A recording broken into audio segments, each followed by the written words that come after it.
Sei que os que confiam no Senhor revigoram suas forças se renovam. Posso até cair ou vacilar, mas consigo levantar, pois recebo dele asas. E como águia me preparo para voar. Eu posso ir muito além de onde estou. Vou nas asas do Senhor. O teu amor é o que me conduz. Posso voar e subir sem me cansar, ir pra frente sem me fatigar. Vou com asas como águia, pois confio no Senhor.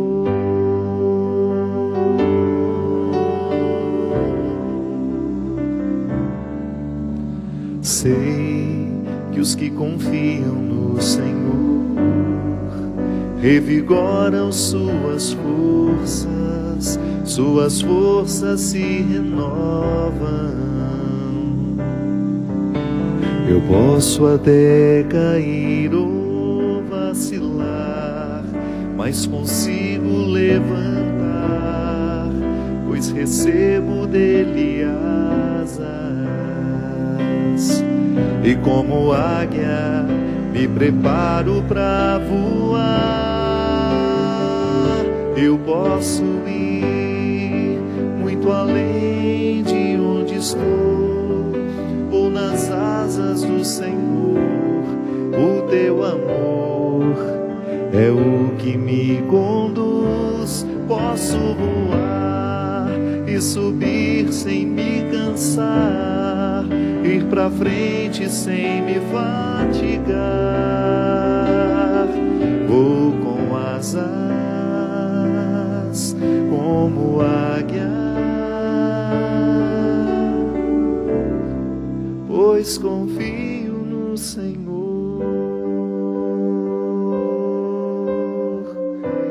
Muito boa noite, é com muita alegria que nós começamos mais o programa Direção Espiritual. Lembrando que a nossa vocação cristã é um constante empenho, na verdade um descobrir, né? Porque a vocação é como se nós ouvíssemos uma voz interior. Vocação, no latim, é isso, aquela voz que chama. E a vida nos chama todos os dias. Qual é a voz que nós escutamos quando a vida nos chama?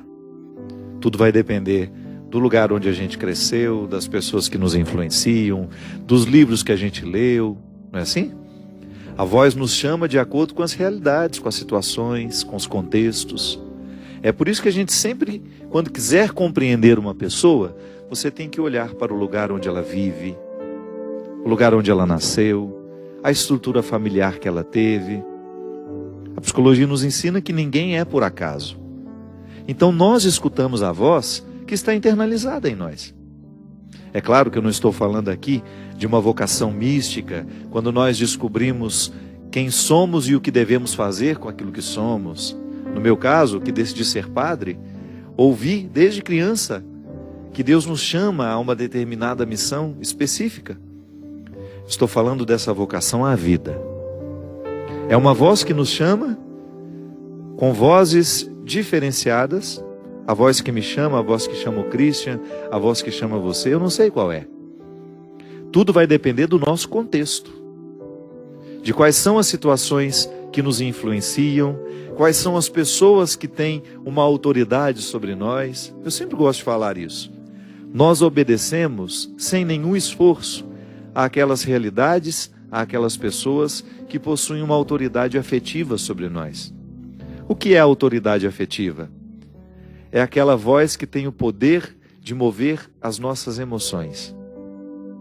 E é diferente da voz que move a nossa razão, por exemplo. Às vezes você pode ter o conhecimento de uma determinada realidade, de uma lei, e você não ser capaz de obedecê-la, mesmo que racionalmente você tenha internalizado aquele conhecimento. Gosto de dar um exemplo muito simples. Você olha para um jardim e lá está escrito uma placa: proibido pisar na grama. Se o jardim não é seu, se não foi cuidado por você, e se nos falta cidadania, a gente olha para o lado, olha para o outro, não tem ninguém vigiando, a gente passa em cima. Agora, se o jardim é nosso, se é cultivado por nós, se estabelecemos com ele uma relação de amor e de afeto, essa lei, essa autoridade afetiva do jardim sobre nós, é o suficiente para que a gente não pise, para que a gente não transgrida essa regra. Autoridade afetiva são todas as situações, pessoas que movem os nossos afetos. Então são situações que mobilizam aquilo que a gente sabe de cor, que sabe de coração. É tão interessante isso, né? O que é saber de cor? É saber com o coração. Tudo aquilo que nos move interiormente, que tem uma autoridade afetiva sobre nós, é a voz que nos chama para viver. E é por isso que todos os dias, de manhã, quando a gente acorda, a gente precisa ouvir sim essa voz da vida nos chamar. O pai, porque sabe que os filhos precisam dele, levanta para ir trabalhar, e mesmo que seja duro aquele dia de trabalho, ele tem um objetivo. Ele precisa cuidar de algumas pessoas que ainda dependem dele. É a voz que chama. É a voz que conclama para que a vida continue acontecendo naquela pessoa. Então, quando nós temos motivos, quando nós estamos bem motivados, quando não nos faltam razões, a gente levanta, por mais difícil que seja a vida, e vai cuidar de tudo, porque ela está me chamando. Então, quando nós dizemos que essa música, ela está intimamente ligada à vocação cristã, nós estamos falando justamente daquelas realidades que nos chamam a buscar uma realidade que nós ainda não alcançamos. E que São Paulo fala de maneira muito sofisticada, do ponto de vista intelectual, do ponto de vista literário, mas ao mesmo tempo é muito simples. É muito simples porque ele faz com que a gente descubra que todo cristão tem uma meta a alcançar. Da mesma maneira como você tem metas lá na sua empresa, tem gente que tem metas de venda na loja que trabalha, não é?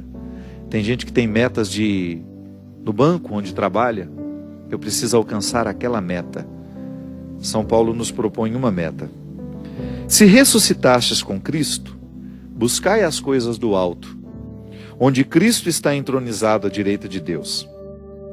Cuidai das coisas do alto, não do que é da terra, pois morrestes e a vossa vida está escondida com Cristo em Deus. Quando Cristo vossa vida se manifestar, então vós também sereis manifestados com ele, cheios de glória. Portanto, mortificai os vossos membros.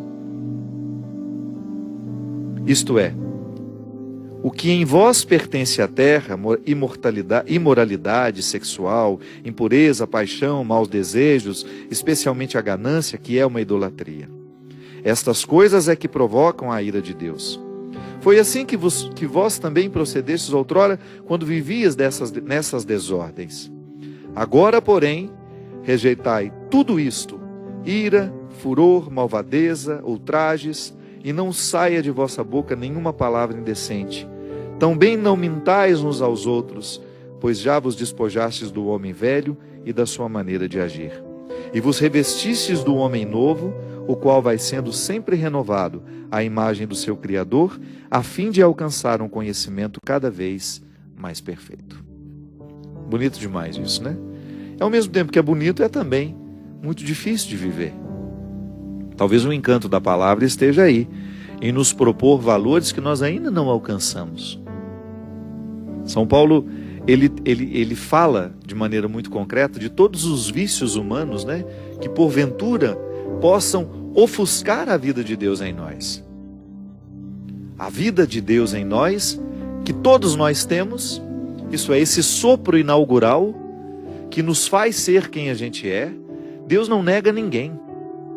Deus dá a mim, Deus dá ao Papa da mesma maneira como dá ao bandido que matou uma pessoa hoje. Ele não retira o sopro inaugural, que é isso que nos sustenta, que nos dá dignidade, que faz ser quem a gente é. Deus não deixa de dar nunca a nós. Ele não muda de ideia em relação ao amor que Ele sente pela criatura. Não é assim que funciona? Agora, essa vida precisa ser manifestada porque é o meu trabalho do dia a dia.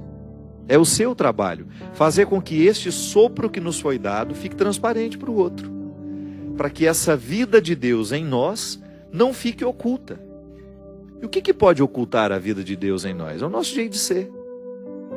Eu sempre digo isso a Deus nas minhas orações. Eu sempre peço a Ele a graça de ser transparente, sabe?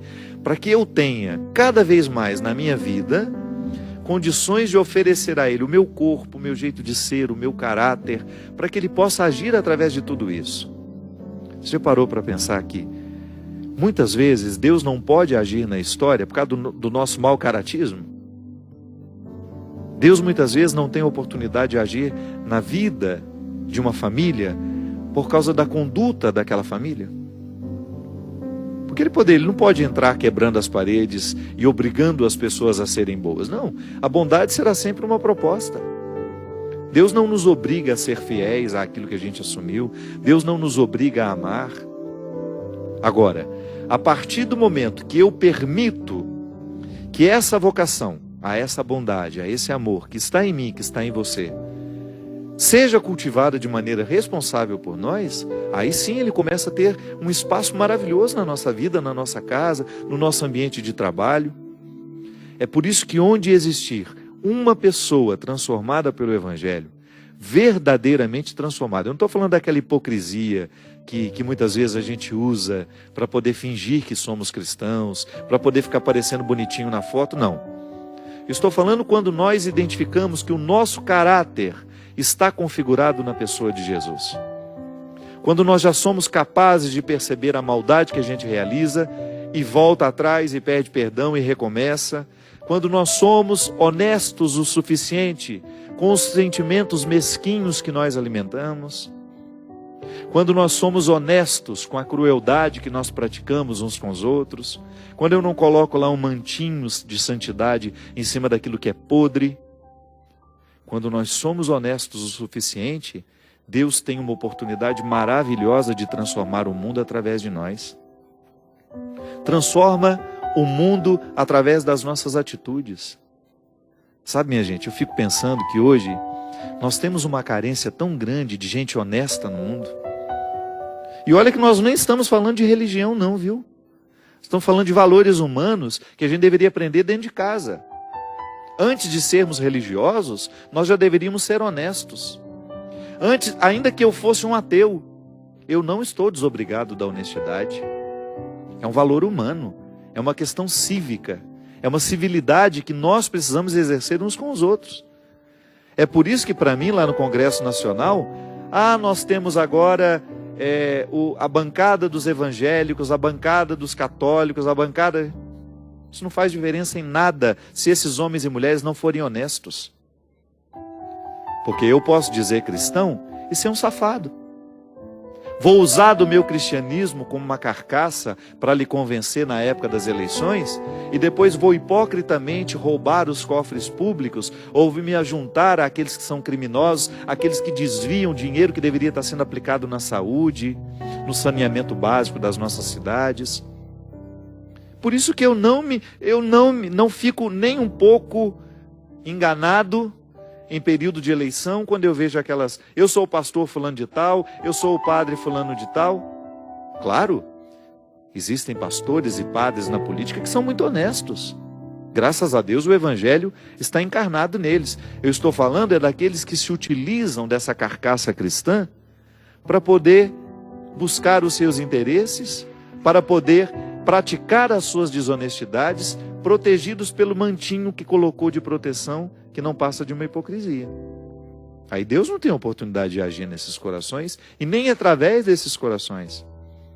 Se no Congresso Nacional nós tivesse uma bancada de ateus que prevalecesse lá, uma bancada que prevalecesse sobre todos os outros, e esses ateus fossem honestos, e trabalhassem a partir de valores humanos, como o valor da vida, a situação já estaria resolvida.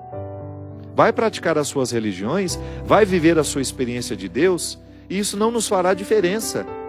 Porque quando um ser humano assume os seus compromissos humanos, os valores que deveriam nortear a vida humana, como você não matar o seu irmão que está do lado, como você ser capaz de respeitar as regras de um condomínio onde você mora, porque você está preocupado em não prejudicar o silêncio do outro. E nesse tempo de desperdício de água, né? Você não desperdiçar a água, porque você sabe que essa água pode faltar na torneira do seu irmão. De você não saquear os cofres públicos, porque você sabe que você não tem o direito de pegar aquilo que não é fruto do seu trabalho honesto. Aí sim, o mundo seria muito melhor. Antes de sermos religiosos, nós somos humanos. Os nossos compromissos são morais, são éticos, são cívicos. E se nos falta essa perspectiva, minha gente, nós vamos cair no contexto dessas abominações aqui que São Paulo fala. Olha que São Paulo viveu há 2000 anos atrás e a sociedade sofria dos mesmos problemas. Nós falamos aqui, já falamos tantas vezes aqui, como nós estamos vivendo cada vez mais despregados dos valores que nos fazem buscar as coisas do alto. Tá bom, a religião nos ajuda, a religião nos motiva. Se eu sou cristão, eu estou duplamente comprometido com a honestidade, por exemplo. Se eu, como homem, já deveria trazer no meu coração o princípio da honestidade, porque aprendi com meu pai, porque aprendi com a minha mãe, porque aprendi na escola, porque eu aprendi com a própria vida, que as pessoas precisam ser honestas, que eu não tenho direito de ser injusto nos meus relacionamentos, nos meus tratos, eu não tenho direito de roubar o dinheiro que é do outro. Se eu já sou assim porque sou humano, com valores que são humanos, muito mais quando eu assumo o cristianismo como uma proposta de vida. Por isso que essa hipocrisia que a gente vê lá no Congresso Nacional, aqueles corruptos que nós sabemos que são corruptos, e que sempre que podem usam os nomes de suas religiões, isso é abominável. Isso é um câncer que deveria ser extirpado. É melhor, eu sou ateu e sou desonesto. Não aprendi com meu pai que eu não devo roubar o dinheiro do outro. Eu não aprendi com meu pai, ou então aprendi com meu pai e esqueci. Esses escândalos todos que nós estamos vendo aí, essas pessoas que estão até por aqui, atoladas na corrupção deste país, uma vergonha. Falta cristianismo neste país? Ou nós não somos um dos países mais católicos do mundo? Não, falta é vergonha na cara, falta é honestidade, faltam valores humanos. É isso que nós estamos precisando. Quando São Paulo fala de buscar as coisas do alto, ele está falando até mesmo para os ateus. Olha, a vida fica muito mais bonita quando a gente se desprende deste lodo que nos faz ter a nossa pior parte exposta. É isso sim. Nós estamos cada vez mais mergulhados, a sociedade está cada vez mais produzindo mecanismos que superficializam as relações, que superficializam as pessoas, que idiotizam as pessoas, que impedem essas pessoas de assumirem valores sólidos que poderão dar a elas condições, ainda que não sejam religiosos, de assumirem compromisso com a vida, de serem honestos nos seus trabalhos, de assumirem os cargos públicos sem se deixarem corromper nas pequenas coisas. Eu não sei se você ouviu isso, mas outro dia alguém declarou isso. Aquela senhora que fez a delação lá, que delatou toda aquela corrupção que existe na Petrobras, aquela senhora. Não estou dizendo se está certo, se está errado o que ela fez. Um comentário que ela fez que me deixou extremamente... a gente já sabe que é assim. No Brasil, tudo funciona a partir da propina. Do funcionário menor ali, que se deixa corromper lá no fórum, quando eu preciso de resolver uma situação. Sabe o que eles fazem? Criam dificuldades para depois vender as facilidades. É assim que funciona o país. O que falta no nosso país? Falta cristianismo? Antes de faltar cristianismo, minha gente, volto a dizer, falta vergonha na cara, falta caráter. Falta princípios que deveriam ter sido nos ensinados lá quando a gente era criança. ou se nos ensinaram, a gente esqueceu ao longo da vida, pela ganância, que é um dos pontos que São Paulo coloca aqui. A ganância realmente nos joga para baixo, porque quando eu sou ganancioso, quando eu penso muito no que o dinheiro pode me dar, eu sou capaz de desprezar o meu melhor amigo, eu sou capaz de enganá-lo para poder arrancar dele alguns poucos reais. O ganancioso, ele fica cego para a justiça. A pessoa gananciosa, ela se torna incapaz de olhar para cima. Por quê? Porque ela olha só para as suas necessidades. Está vendo como isso é interessante? Como essa palavra é prática? Ah, mas eu não desviei dinheiro da Petrobras. Você também não. Mas a gente pode ser desonesto em outras coisas. A gente pode ser desonesto numa palavra que diz. A gente pode ser cruel num gesto que realiza.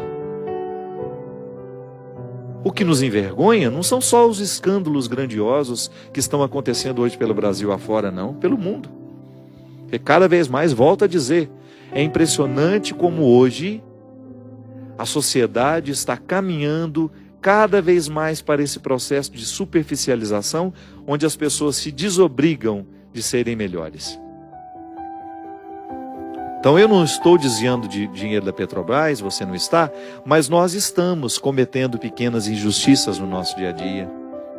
Sempre que a gente pode, a gente busca o interesse, engana o outro. Aí a gente peca, primeiro, contra a nossa humanidade.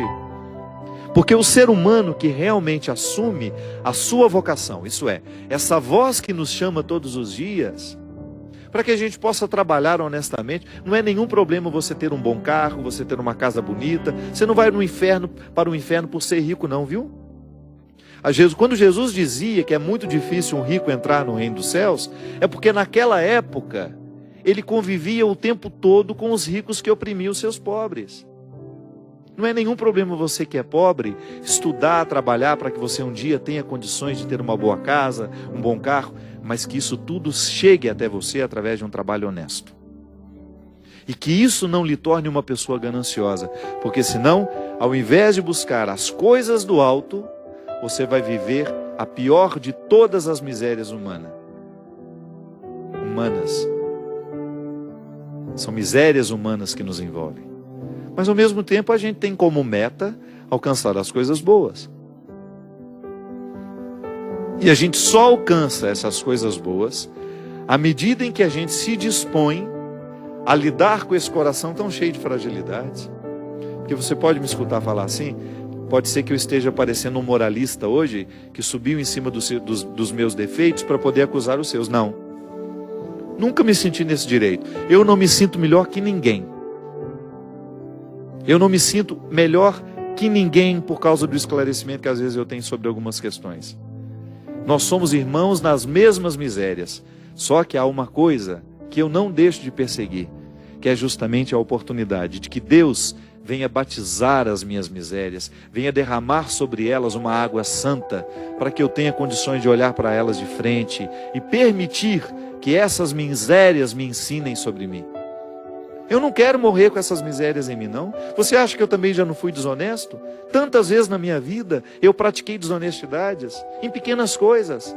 Quantas vezes eu também fui ganancioso, eu perdi a oportunidade de ser simples, de ser companheiro, de ser amigo, por causa dos meus interesses mesquinhos. Só que eu não quero morrer assim. Eu não quero morrer amarrado nas minhas ganâncias, nas minhas misérias, não quero. Porque eu acredito na minha vocação cristã. Eu acredito na minha vocação humana, que sem nenhuma religião eu já tenho que ouvir. Seja bom, Fábio. Seja honesto hoje. Promova a vida. Não mate ninguém, não roube, não minta. São chamados humanos que eu escuto todos os dias de manhã. E depois, por ser um religioso, por ser um homem que acredita em Deus e que tem uma perspectiva religiosa muito viva em mim, eu escuto vozes que confirmam ainda mais o que a vida já me disse. O que a voz humana, o chamado humano já me disse. Se a voz humana, se a vida humana já me conclama a viver com honestidade, com verdade, com fidelidade, a minha voz cristã reforça tudo isso. e coloca sobre mim uma responsabilidade a mais. E ainda, quando eu me lembro que sou padre, aí sim que o negócio fica mais comprometedor. Então, é igual você que se casou. Você precisa ter uma fidelidade a mais por ser uma mulher casada. Uma fidelidade a mais a você, ao seu jeito de ser, ao seu jeito de se vestir, ao seu jeito de se portar, de se falar, até os assuntos que você vai ter. Você não pode querer um formato de mulher solteira se você é uma mulher casada. A vida muda e a sabedoria nos diz que se a gente não assume aquele papel da vida que nos chama naquele momento, de acordo com o que a gente tem para oferecer, a gente vai estar sendo absolutamente incoerente com a proposta de vida. Então comigo é a mesma coisa. Ao ouvir a voz da vida que me chama, da minha vida cristã e da minha vida sacerdotal, eu tenho este pacote, essas 3 dimensões que me amarram ao compromisso de fazer com que cada vez mais a busca pelas coisas do alto esteja presente na minha vida, o tempo todo diante dos meus olhos, e que eu não deixe de perseguir isso em momento nenhum. Essa vocação é bonita. Por quê? Porque nos torna pessoas melhores. Acredite nisso. O seu cristianismo só pode lhe fazer bem. Busque as coisas do alto, se empenhe em fazer com que cada vez mais o seu coração esteja disposto a viver essa vocação, e você vai ver quanta coisa boa vai acontecer com você e a partir de você. Nós vamos para um rápido intervalo e a gente volta já já com o programa Direção Espiritual.